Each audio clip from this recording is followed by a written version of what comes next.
Hoje, o trabalho apresentado será sobre lúpus eritematoso sistêmico.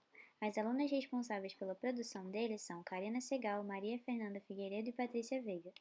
Primeiramente, abordaremos o mecanismo imunológico do lúpus. Para isso, é necessário entender que toda doença autoimune é baseada em um tripé, composto por um erro genético em que ocorre a produção de linfócitos autorreativos, capazes de serem ativados por e reagirem contra estruturas próprias, por uma falha na tolerância, em que esses linfócitos não serão eliminados nos órgãos linfóides primários, consolidando a falha da tolerância central, e nem nos linfóides secundários, que significa falha na tolerância periférica, e por um START, que é qualquer mecanismo químico, físico ou biológico que desencadeia a ativação desses linfócitos, e uma vez ativados, eles passam a atacar uma estrutura do próprio organismo.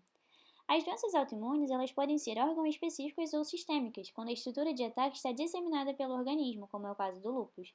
Nesse caso, as moléculas de ataque são estruturas nucleares, como as histonas, proteínas ligadas ao DNA e outras proteínas ligadas ao funcionamento do núcleo. Entretanto, para que o sistema imune consiga enxergá-las, elas precisam estar do lado de fora da célula. Assim, sempre que ocorre morte por necrose, elas são expostas, desencadeando esse processo inflamatório. Ademais, além do ataque às estruturas nucleares, o lúpus encontra bases patológicas para a hipersensibilidade do tipo 3, em que ocorre formação grande o suficiente de imunocomplexos para superar a capacidade de clearance deles, levando à deposição desses em estruturas como os vasos sanguíneos e as articulações, desencadeando um processo inflamatório crônico em vários órgãos, o que culmina em dano tecidual. Esta doença tem manifestações mais frequentes em mulheres em fase reprodutiva. A sintomatologia do lúpus é diversa, mas no geral consiste nos danos teciduais provocados pela deposição dos imunocomplexos, que são conjugados de antígeno-anticorpo formados usualmente durante a resposta imunológica. Entretanto, quando esse complexo satura o sistema Scavenger de clareamento deles, eles deixam de ser estruturas solúveis e tendem a se depositar. E a grande problemática é que esses complexos ativam o sistema complemento, atraindo células inflamatórias para o local, precipitando inflamação. Como os complexos frequentemente se depositam em pequenas artérias, glomérulos renais e sinovia das articulações, as manifestações clínicas mais comuns são vasculite, nefrite e artrite. Assim, um grande sinal clínico do lúpus é a artralgia, que consiste na identificação de dor migratória nas articulações. Outra característica comum são lesões cutâneas. A mais conhecida é o rash malar, lesão em asa de borboleta na região da maxila e do dorso do nariz. Essas lesões acometem áreas fotoexpostas, como a face, couro cabeludo, orelhas, mãos, tórax e membros superiores. Isso se dá pois os raios UVA e UVB têm papel imunomodulador, com potencial de gerar ativação imunológica e apoptose celular. Então, essa exposição ao sol ativa o ataque do sistema imune na região exposta. Ademais, a precipitação do imunocomplexo na microcirculação pode levar a um processo de obstrução de vaso, reduzindo o aporte sanguíneo para determinadas estruturas, além de provocar vasculite.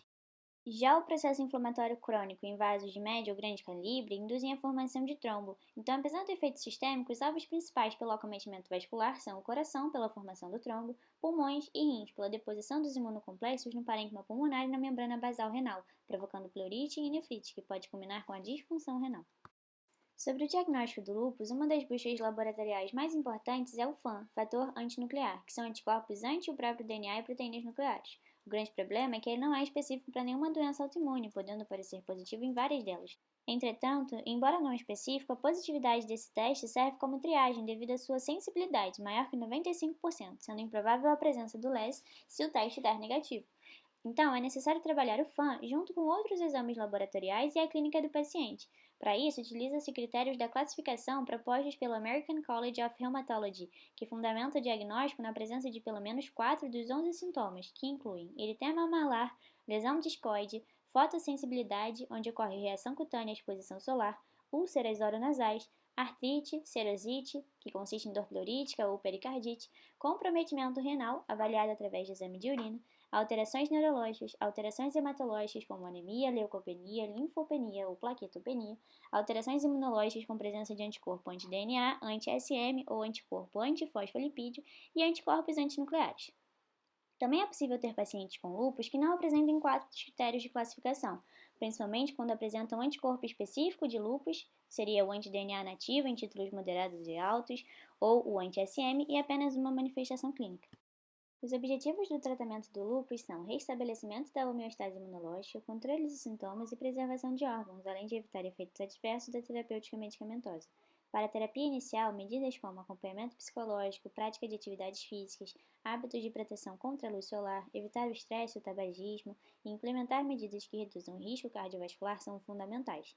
Para a terapia medicamentosa, o tratamento deve ser personalizado, a depender dos órgãos ou sistemas afetados. Podem ser usados antimaláricos, que são indicados independentemente do órgão ou do sistema afetado, já que o uso deles tem como finalidade diminuir a atividade da doença, controlando as manifestações dermatológicas, episódios de artrite e fadiga, além de promoverem efeitos antitrombóticos e hipolipemiantes, reduzindo o risco cardiovascular. Corticoides, sendo suas doses variáveis de acordo com a gravidade de cada caso, já que baixas doses produzem efeito anti-inflamatório e altas doses efeito imunossupressor. Entretanto, por apresentarem muitos efeitos adversos, devem ser administrados na menor dose efetiva e, assim que permitido, essa dose deve ser reduzida de forma gradativa até a suspensão. Uma observação é que para pacientes em uso de antimaláricos e que não conseguem atingir a dose de manutenção, há indicação de associação de medicamentos como a azatioprina e o metotrexato para poupar os glicocorticoides.